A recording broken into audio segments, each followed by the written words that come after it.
राजा नाजर साहब जी पुरान से काफिले की सूरत में जनाब सरदार हाउस पहुंच चुके हैं। जनाब तमाम मेहमानों को दिल के ताकराइयों से खुश आमदीद कहते हैं। जनाब फख्र सिमली जनाब राजा वकार गुल सिमली की क़यादत में जनाब सिमली से आने वाले मौजूद मेहमानों को दिल के ताकराइयों से सरदार हाउस पहुंचे में खुश आमदीद कहते हैं। जनाब बहुत शुक्रिया।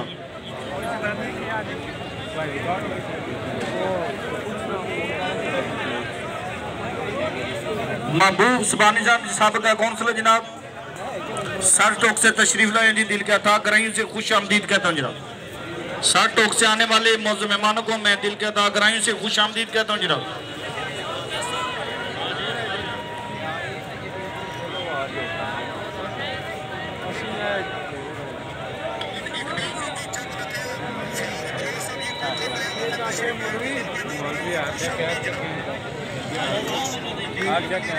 तमाम मौजूद मेहमानों से गुजारिश है कि तशरीफ रखें नशिस्तों पे।